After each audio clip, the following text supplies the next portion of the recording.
Tonight, taking a closer look at the circumstances that allowed an illegal immigrant and convicted criminal to remain in the country despite efforts to get him out. The Cuban national is now charged with capital murder for a gruesome machete attack this week at a Dallas motel. A quiet morning, a humble motel in Dallas, a simple instruction about a broken washing machine. 4 minutes later, a husband and father lies dead, beheaded in front of his screaming family, his head kicked across the parking lot like a soccer ball, then discarded in a dumpster like trash. What if the pursuit of a better life, the very dream that brought millions to America, could end in such unimaginable horror? What if one moment of workplace tension could explode into a massacre so brutal, so senseless, that it would shake an entire nation? On September 10th, 2025, Chandra Mouli, Nagamallaia's ordinary workday, transformed into the final, terrifying chapter of his life. A chapter written in blood, witnessed by those he loved most, and captured on surveillance cameras that would haunt the world. This is the dark truth. We don't just tell stories, we expose the darkness that hides in plain sight. Stay with us as we unravel this devastating case from beginning to end, revealing the chilling details authorities discovered and the questions that still demand answers. Chandra Mouli Nagamallaya wasn't just a name in a police report. He was a son, a husband, a father, a dreamer who believed in building something better. Born on December 2nd, 1974 in Karnataka, India, Bob, as friends and family called him, grew up in Bengaluru with aspirations that stretched beyond borders. He studied at Indiranagar Cambridge School and later at National College in Basavanagudi, institutions that shaped his entrepreneurial spirit. Before leaving India, he ran several small businesses in Bengaluru, most notably a PG accommodation that neighbors remembered fondly. Bob was described by everyone who knew him as soft-spoken, humble, generous, and hard-working. He was the kind of man who sent handwritten thank-you notes, who treated everyone with respect, regardless of their station in life. But Bob had bigger dreams. Texas was always on his radar. His elder sister and brother-in-law were already running a hospitality business in Texas, and they wanted him to join them to expand their venture. In 2018, Bob made the life-changing decision to move to the United States with his wife, Nisha, and their son, Gaurav. The family initially settled in San Antonio before moving to Dallas around 2021. For the past 5 years, Bob managed the Downtown Suites Motel on Samuel Boulevard in East Dallas, a modest establishment near Fair Park and the Cotton Bowl. He worked tirelessly, not just for himself, but for his family's future. His 18-year-old son, Gaurav, had just graduated high school and dreamed of studying hospitality management, inspired by his father's dedication and hard work. Bob's 80-year-old mother remained in Bengaluru, and he had planned to visit her in October 2025. That reunion would never happen. While Bob was building dreams, Jordanis Cobos-Martinez was accumulating nightmares. Born on March 20th, 1988 in Cuba, the 37-year-old Cobos-Martinez illegally migrated to the United States and eventually ended up in Texas. But unlike Bob, his American journey was paved with violence and crime. His criminal record reads like a horror anthology. In February 2017, he was arrested in Miami-Dade County, Florida, for stealing a Mercedes-Benz. That same year, he committed one of his most disturbing crimes in South Lake Tahoe, California, attempting to carjack a woman while completely naked, dragging her from her vehicle and assaulting her. He was released on bail and immediately fled the state. In 2018, Cobos-Martinez was arrested in Houston, Texas, for indecency with a child, though charges were dismissed due to insufficient evidence. While awaiting trial, he allegedly punched a jailer in the jaw and was sentenced to 1 year for misdemeanor assault. But since he'd already served over 4 years awaiting trial, he was released. California authorities extradited him back to face charges from the 2017 carjacking. A jury acquitted him of carjacking, but convicted him of false imprisonment in 2023, sentencing him to 1.5 years on probation. He fled again, violating probation. But on January 13th, 2025, just 8 months before he would murder Bob Nagamallaiah, he was released under an order of supervision. Why? Because Cuba refused to accept him back due to his extensive criminal history. He was a ticking time bomb, and the system let him walk free. The morning of September 10th, 2025, began like any other at the Downtown Suites Dallas Motel. Shortly after 8 a.m., Bob Nagamallaiah was making his rounds, checking on the cleaning staff working on the bottom floor.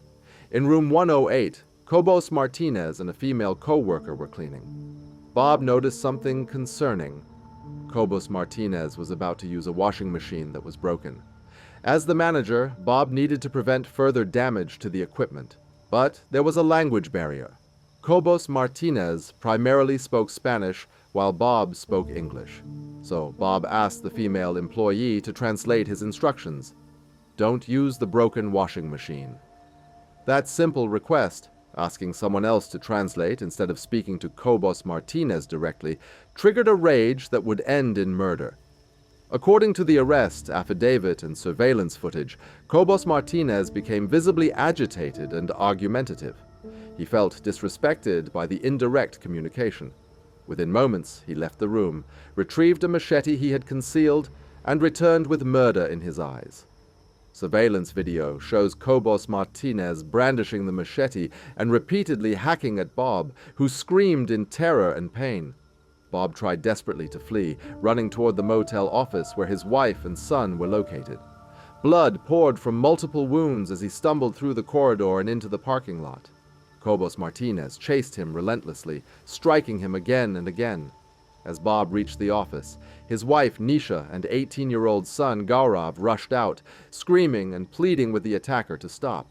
They tried to physically intervene, attempting to shield Bob from the machete blows, but Cobos-Martinez pushed them away multiple times and continued his savage assault, each blow bringing Bob closer to a death no human being should endure. Finally, Cobos-Martinez delivered the fatal blows that severed Bob's head from his body. The decapitation was complete, but the horror didn't end there. According to police reports and eyewitness testimony, Cobos-Martinez kicked Bob's severed head twice across the parking lot like a soccer ball. He then picked it up by the hair, carried it to a nearby dumpster, and threw it inside like garbage. Bob's mutilated body lay in a pool of blood in the parking lot. His wife and son stood frozen in shock, their screams echoing through the morning air. Dallas Fire Rescue arrived at approximately 8:30 a.m., but staged at a safe distance due to protocol for active violence scenes. When paramedics finally reached Bob, they pronounced him dead at the scene from multiple edged weapon injuries. As Cobos-Martinez attempted to leave the motel, still clutching the bloodied machete and covered head to toe in Bob's blood, Dallas Fire Rescue personnel spotted him. They followed at a safe distance and directed arriving police officers to his location. Officers found him about a block away on Samuel Boulevard, still holding the weapon, still soaked in blood, and still carrying Bob's stolen phone and key card. He showed no resistance and was immediately taken into custody. At Dallas Police Headquarters, detectives conducted a video interview with Cobos-Martinez. He admitted to the killing. The evidence was overwhelming. Surveillance footage, eyewitness testimony, physical evidence, and his own confession. Cobos-Martinez was booked into Dallas County Jail without bond on a capital murder charge. He faces life imprisonment without parole or the death penalty if convicted. President Donald Trump personally condemned the murder in a Truth Social post, stating, "This criminal, who we have in custody, will be prosecuted to the fullest extent of the law. He will be charged with murder in the first degree." Trump blamed the Biden administration for releasing Cobos-Martinez, calling the death preventable. The Department of Homeland Security echoed this sentiment, stating that Cobos-Martinez did the unthinkable and should never have been in the United States. On September 13, 2025, just 3 days after the murder, Bob's funeral was held at the Flower Mound Family Funeral Home in Flower Mound, Texas. Family, Friends and members of the Indian American community gathered to mourn a man whose life was stolen in the most brutal fashion imaginable. Nisha and Gaurav, who had witnessed every horrifying second of the attack, were left traumatized beyond measure. Friends launched a GoFundMe fundraiser to support Nisha and Gaurav to cover funeral expenses, immediate living costs, and Gaurav's college education. Back in Bengaluru, Bob's 80-year-old mother, Veera Bhadrama, was inconsolable. Her neighbor recalled her words through tears. "He is the one who was supposed to conduct my last rites, and now I have to conduct his."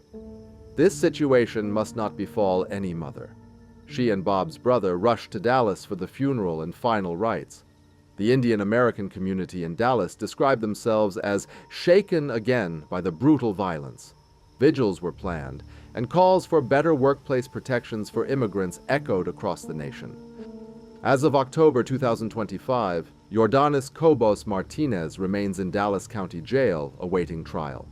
The legal process moves forward, but for those who loved Bob, no verdict will ever bring him back. This case forces us to confront uncomfortable truths. How was a violent criminal with charges including child abuse, carjacking, false imprisonment, and assault allowed to remain free in the United States? Why was he released when even his home country refused to take him back? Could Bob's death have been prevented? Many believe the answer is yes. Bob Nagamallaiah came to America with dreams of building a hospitality empire, of giving his son opportunities he never had, of creating a legacy. Instead, his legacy is a stark reminder of how fragile life is, how quickly dreams can turn to nightmares, and how justice delayed can mean justice denied. His story deserves to be told. His life deserves to be remembered. And his death demands that we ask the hardest questions about the systems meant to protect us. If this story moved you, please subscribe to The Dark Truth, share your thoughts in the comments, and help us keep Bob's story alive. Because the truth, no matter how dark, must always be brought to light. Rest in peace, Chandra Mouli, Bob Nagamallaiah. You deserved so much better.